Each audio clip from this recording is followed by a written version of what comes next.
Sir ನಮಸ್ತೆ. ಬನ್ನಿ ಆತ್ಮೀಯರೇ, ಇವತ್ತು ನಮ್ಮ ಜೊತೆಯಲ್ಲಿದ್ದಾರೆ ಬಾಸು ಹರಿಚಂದ್ರ ಚವಾಣ್, ನಿಂಬಾಳ ಕೇಡಿ ಗ್ರಾಮ ಪಂಚಾಯತಿಯ ಮಾಜಿ ಅಧ್ಯಕ್ಷ ಹಾಗೂ ಹಾಲಿ ಸದಸ್ಯರಿದ್ದಾರೆ. ಪೊಲಿಟಿಷಿಯನ್ಸ್ ಇನ್ ಇಂಡಿಯಾ.com ಮತ್ತೆ ನ್ಯಾಷನಲ್ ಪೊಲಿಟಿಕಲ್ ಮಾಧ್ಯಮದ ಪರವಾಗಿ ತಮಗೆ ಸರ್ ಹಾರ್ದಿಕ ಸ್ವಾಗತ. ನಮಸ್ತೆ ಸರ್, ತಾವು ರಾಜಕೀಯ ಹೇಗೆ ಮತ್ತು ಯಾವಾಗ ಪ್ರವೇಶ ಮಾಡಿದ್ದೀರಾ? ರಾಜಕೀಯ ಅಂದ್ರೆ ಸರ್ ಈಗ ಇದೇ 5ನೇ ವರ್ಷನೇ ರಾಜಕೀಯಕ್ಕೆ ಬಂದಿದ್ದು. ಅಂದ್ರೆ ಈ ಇಸ್ವಿ ಒಳಗಂದ್ರ 10-11 ವರ್ಷದಿಂದ ನಾವು ರಾಜಕೀಯ ಮುಂಚೆ ಎಲ್ಲ ತಾವೇನ್ ಮಾಡಿ ಮುಂದೆ ಅವಾಗ ನಾವು ಸಣ್ಣ ಇದ್ದಾಗ ಅವಾಗ ನಾವು ಅಲ್ಲಿ ಜೀತ ನಿಂದ್ರು, ಅಲ್ಲಿ ಕೂಲಿ ಮಾಡು ಇಲ್ಲಿ ಕೂಲಿ ಮಾಡು ಗೊತ್ತು ಬಂದೆವು. ಅವಾಗ ನಮ್ಮ ಮನೆಯಲ್ಲಿ ಎಲ್ಲ ಬಡತಾನ ಟೈಮಲ್ಲಿ ಬಂದವರು. ಮುಂದೆ ಹಂಗೆ ಒಂದು ಅನುಕೂಲ ಬಂದಾಕಾರ ಮುಖಾದಂಬಿಕೆ ಮಾಡಿ ದೇಶವಾಗಿ ತಿರುಗಾಡೋದು, ಅಲ್ಲಿ ಇಲ್ಲಿ ಕೆಲಸ ಬಗ್ಸಿ ಮಾಡಿದ್ರು. ಮುಂದ ಜಾಗಕ್ಕೆ ಬಂದು ಆಮೇಲೆ ಎಲ್ಲಾರು ಹಿರಿಯರು ಕೂಡಿ ಒಳ್ಳೆ ವ್ಯಕ್ತಿ ಅದ, ಅವರನ್ನು ಆರಿಸಬೇಕು, ಈ ನಿಂದಿರ್ಬೇಕಪ್ಪ ಅಂತ ಅವ್ರ ಒತ್ತಾಯ ಮೇರೆಗೆ ನಾವು ಈ ರಾಜಕೀಯಕ್ಕೆ ಕಾಲಿಟ್ಟಿದ್ದೇವೆ. ಸರ್, ಪ್ರಥಮವಾಗಿ ತಾವು ಗ್ರಾಮ ಪಂಚಾಯತಿ ಮೆಂಬರ್ ಆದ್ಮೇಲೆ ತಾವು ಎಷ್ಟು ವರ್ಷ ಒಂದು ಅಧ್ಯಕ್ಷತೆಯನ್ನು ಮಾಡಿದ್ದೀರಾ? ನಾವು 15 ತಿಂಗಳು. 15 ತಿಂಗಳು. ಹೌದಾ? ಹೌದು, 15 ತಿಂಗಳು ಮಾಡಿದ್ವಿ. ಈ ಬಾರಿ ಮತ್ತೆ ನೀವು ಒಂದು ಗ್ರಾಮ ಪಂಚಾಯತಿ ಮೆಂಬರ್ ಆಗಿ ಆಯ್ಕೆ ಆಗಿದೆ. ಬಹಳ ಖುಷಿಯ ವಿಷಯ ಸರ್. 2ನೇ ಬಾರಿ ತಾವು ಆರಿಸಿ ಬಂದಿದ್ದೀರಾ. ಸರ್, ಇನ್ನೊಂದಂದ್ರೆ ತಾವು ಯಾವ ಉದ್ದೇಶದಿಂದ ರಾಜಕೀಯಕ್ಕೆ ಬಂದಿದ್ದೀರಾ? ಯಾವ ಉದ್ದೇಶ ಅಂದ್ರೆ ಸರ್, ಈಗ ಇಲ್ಲಿ ಸ್ವಲ್ಪ ಈ ಜನ ಕೆಲಸ ಆಗ್ಲಿಲ್ಲ, ಯಾರಿಗೆ ಏನು ಸವಲತ್ತು ಸಿಗ್ಲಿಲ್ಲ. ಆ ಟೈಮ್ದಲ್ಲಿ ಜನ ವಿಚಾರ ಮಾಡಿದ್ರು, ಇವ್ರು ಒಳ್ಳೆ ಮನುಷ್ಯ ಅದ, ಈಗೇನ್ರಿ ಸ್ವಲ್ಪ ರಾಜಕೀಯದಾಗ ಕೊಟ್ಟೆ ಅಂದ್ರೆ ಏನ್ರಿ ಒಂದು ಅಭಿವೃದ್ಧಿ ಆದಿತ್ಯ ಆಶಯದಿಂದ. ಸರ್, ತಾವು ರಾಜಕೀಯಕ್ಕೆ ಬಂದ ನಂತರ ಯಾವ ಒಂದು ಸಣ್ಣ ಪುಟ್ಟ ಕೆಲಸಗಳನ್ನು ಮಾಡಿದ್ದೀರಾ? ಮಾಡಿದೇವಿ ಸರ್, ಮಾಡಿದ್ವಿ. ಯಾವ್ಯಾವ ಮಾಡಿದ್ರೆ ಯಾವ್ಯಾವ ಮಾಡಿದ್ವಿ ಅಂದ್ರೆ ಸರ್, ಈಗ ಫಸ್ಟ್ ನಮ್ಮ ಪಂಚಾಯತಿ ಬರುವುದು ಮನೆಗಳು, ಕುಡಿಯೋ ನೀರಿಂದು, ಲೈಟ್, ಇವೆಲ್ಲ ಸಮಸ್ಯೆ ಇದ್ದಲ್ಲಿ ನಾವು ಎಲ್ಲದೂ ಕೂಡ ತಾವು ಬಗೆಹರಿಸೋಕೆ ಬಂದಿವಿ. ಸರಿಯಾದ ಒಂದು ಅನುದಾನವನ್ನು ಸರಿಯಾದ ಬಳಕೆ ಮಾಡಿ ಸರಿಯಾಗಿ ಬಳಕೆ ಏನು ಸರ್, ತಾವು ಮುಂಚೆ ಅಧ್ಯಕ್ಷರಿದ್ದ ಸಂದರ್ಭದಲ್ಲಿ ತಮ್ಮ ಒಂದು ಕ್ಷೇತ್ರದಲ್ಲಿ ಯಾವ ಯಾವ ಒಂದು ಹಳ್ಳಿಗಳು ನಮ್ಮಲ್ಲಿ ಬರುವ ಹಳ್ಳಿ ಅಂದ್ರೆ ಈಗ ಲಿಂಗದಳಿ ತಾಂಡ ನಂಬರ್ 2, 1 ಲಿಂಬಾಳ ಬಿಕೆ, ಕೇಡಿ, RS ಸ್ಟೇಷನ್ ಮತ್ತು ಹೊಸರಟ್ಟಿ ಒಂದು ಬರ್ತದ್ರಿ. ಅದರೊಳಗೆ ಲಿಂಬಾಳ ತಾಂಡ, ಇಲ್ಲಿ ಒಂದು ನಮ್ಮದು ಕಿಲಾರಿ ಹಟ್ಟಿ ಅಂತ ಬರ್ತದೆ. ಕಿಲಾರಿ ಹಟ್ಟಿ ಅಂತ ಬರ್ತದೆ. ಇಷ್ಟೆಲ್ಲ ಒಂದು 7-8 ಹಳ್ಳಿ ಸ್ವಲ್ಪ ಸಣ್ಣ ಕೂಡಿ ಒಂದು ನಿಂಬಾಳ ಕೇಡಿ ಗ್ರಾಮ ಪಂಚಾಯತಿ ವ್ಯಾಪ್ತಿಯಲ್ಲಿ ಬರುತ್ತೆ. ಆಮೇಲೆ ಸರ್, ತಾವು ಒಂದು ಕೆಲಸಗಳನ್ನು ಮಾಡಿದಾರಲ್ಲ, ಇದರಲ್ಲಿ ಬಹಳ ಮುಖ್ಯವಾದ ಕೆಲಸ ಯಾವುದು? ಮುಖ್ಯವಾದ ಕೆಲಸಗಳು ಪಂಚಾಯತಿ ಒಳಗಂದ್ರೆ ಮುಖ್ಯವಾಗಿ ಕೆಲಸ ಕುಡಿಯೋ ನೀರಿಂದು ದೀಪ, ಇಷ್ಟೇ ಸಮಸ್ಯೆ. ಜನಕ್ಕೆ ಇರೋದು ತೊಂದ್ರೆ ಒಂದೇ, ಹೇಳಕ್ಕೂ ಒಂದು ಕುಡಿಯೋ ನೀರು, ಅದು ಸಂಪೂರ್ಣವಾಗಿ ಎಲ್ಲರಿಗೂ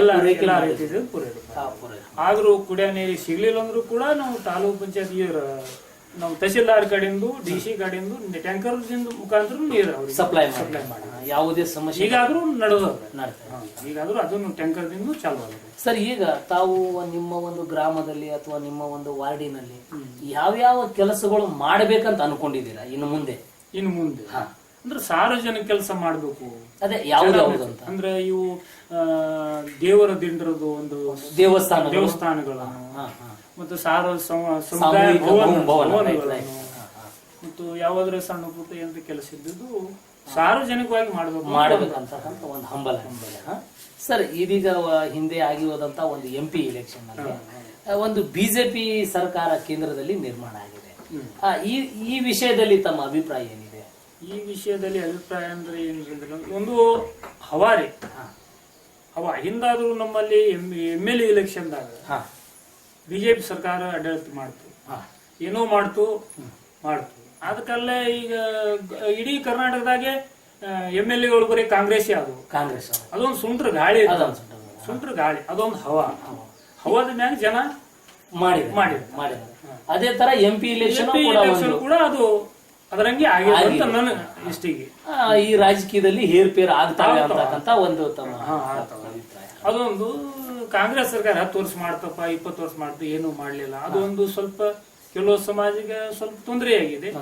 ಕೆಲಸ ಬಗ್ಸಿ ಕಾಣಲಿಲ್ಲ ಅವ್ರಿಗೆ, ಕಾಣ್ಲಾರ್ದಂಗ ಅವರು ಹೋಗ್ಯಾರ.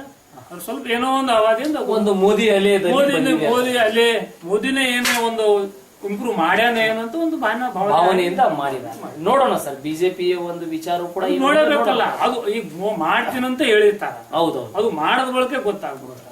ಇನ್ನು ಮುಂದೆ ನೋಡೋಣ ಅಂತಕ್ಕಂಥ ತಮ್ಮದೊಂದು ಪ್ರಶ್ನೆ ಇದೆ.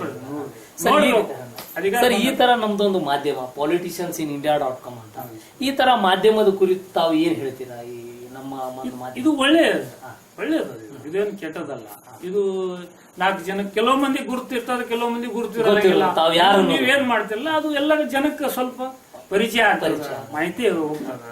ಹಳ್ಳಿಯಿಂದ ದಿಲ್ಲಿವರೆಗೆ ತೋರಿಸೋಣ ಅಂತ. ಸರ್, ಕೊನೆಯದಾಗಿ ಒಂದು ಪ್ರಶ್ನೆ ಕೇಳ್ತೀನಿ ತಮಗೆ. ಸರ್, ಈಗಿನ ಮಕ್ಕಳು ಯುವಜನರಿದ್ದಾರೆ, ಈ ಯುವಜನರಿಗೆ ತಾವು ಯಾವ್ದಾದ್ರು ಒಂದು ಶುಭ ವಿಚಾರ ಅಥವಾ ಯಾವ್ದಾದ್ರು ಒಂದು ಸಂದೇಶ ಹೇಳ್ತೀರಾ ನಮ್ಮ ಮಾಧ್ಯಮದ ಅಂತ? ಹೇಳ್ತೀವಿ. ಹೇಳಿ ಸರ್. ಯುವಜನರಂದ್ರೆ ಏನ್ರಿ, ಒಂದು ಶಿಕ್ಷಣ ಅಂದ್ರೆ ದೊಡ್ಡದ. ಹೌದು ಸರ್. ಈಗ ಅವಾಗ ನಮ್ಮದೇ ಮಕ್ಕಳಿಗೆ ನಾವು ಹೇಳ್ತೇವೆ ಮನೆಯಲ್ಲೇ, ಅದೇ ಪ್ರಕಾರ ನಾವು ಹೊರಗೂ ಹೇಳ್ಬಹುದು.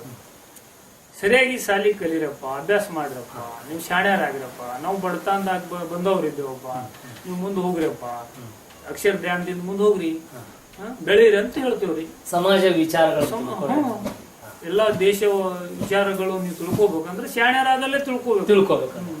ಇದೇ ವಿಚಾರ ಅವ್ರಿಗೆ ಹೇಳ್ತೇವೆ. ಸರ್, ತಾವು ಈ ಕಾಂಗ್ರೆಸ್ ರಾಜಕೀಯ ಎಷ್ಟು ವರ್ಷದಿಂದ ತಾವು ನನಗೆ ತಿಳುವಳಿಕೆ ಆಗ್ಯದಲ್ಲ, ಅಂದಿನ ಹಿಡ್ಕೊಂಡೆ ಕಾಂಗ್ರೆಸ್ ಅನ್ನೋದೇ ಗೊತ್ತದ, ಹುಡುಕಿದ್ ಗೊತ್ತಿಲ್ಲ. ಆಮೇಲೆ ಮುಂದೆ ನಾವು ವಯಸ್ಸಿಗೆ ಬಂದಾಕರ, ನಾವು ಚಲೋ ಇದು ಬಂದಾಕರ, ಆಮೇಲೆ JDS, BJP ಇವೆಲ್ಲ ಈಗ ಆಗಕತ್ತಾವ. ಫಸ್ಟ್ ನಮ್ಮ ತಾಯಿ ತಂದೆ ಗೊತ್ತಿದ್ದಿದ್ದು ಕಾಂಗ್ರೆಸ್. ಬ್ಯಾರೆ ಪಕ್ಷ. ತಮ್ಮ ರಾಜಕೀಯ ಗುರು ಯಾರಂತ ತಿಳ್ಕೋಬಹುದಾ? ಗುರು ಅಂದ್ರೆ ಎಲ್ಲ ನಮ್ಮ ಸಮಾಜ ಗುರು, ಎಲ್ಲಾ ಸಮಾಜ, ಎಲ್ಲಾ ಜನರೇ, ಎಲ್ಲರೇ ಗುರುಗಳು ಅಂತ. ಆಶೀರ್ವಾದ ಮಾಡೋರು ಎಲ್ಲರೂ ಗುರುನೇ ಅಂತ. ಎಲ್ಲರೂ ಗುರು. ಅವರು ಈಗ ಯಾರೇ ಗುರು ಅಂತ ನೋಡ್ರಿ, ಎಲ್ಲ ಮಾಡಿ ನೋಡು, ನನಗೆ ಆಯ್ಕೆ ಮಾಡಿದವ್ರು ಎಲ್ಲರೂ ಗುರುನೇ. ಎಲ್ಲರೂ ಗುರು ಇದ್ದಲ್ಲೇ ನಾವು ಇರ್ತೇವೆ. Thank you sir. ಆತ್ಮೀಯರೇ, ವಾಸು ಹರಿಶ್ಚಂದ್ರ ಚವಾಣ್ ಗ್ರಾಮ ಪಂಚಾಯತಿ ಮಾಜಿ ಅಧ್ಯಕ್ಷರು ಹಾಗೂ ಹಾಲಿ ಸದಸ್ಯರಿರುವಂತವರು ಬಹಳ ಸುಸ್ಪಷ್ಟವಾಗಿ ತಮ್ಮ ರಾಜಕೀಯ ವಿಚಾರಗಳನ್ನು ನಮ್ಮ ಮಾಧ್ಯಮದ ಮುಖಾಂತರ ಹಂಚಿಕೊಂಡಿದ್ದಾರೆ. ಇವರ ಎಲ್ಲಾ ವಿಚಾರ ಸಮಗ್ರವಾಗಿ ಎಲ್ಲ ರಾಜಕೀಯ ಜನರಲ್ಲಿ ಮೂಡಲಿ ಅಂತ ನಾನು ಭಾವಿಸಿ, ಸರ್, ತಮಗೆ ಇನ್ನೊಮ್ಮೆ ನಾನು ಧನ್ಯವಾದ ಹೇಳಲು ಇಷ್ಟಪಡ್ತೀನಿ. ನಮಸ್ಕಾರ.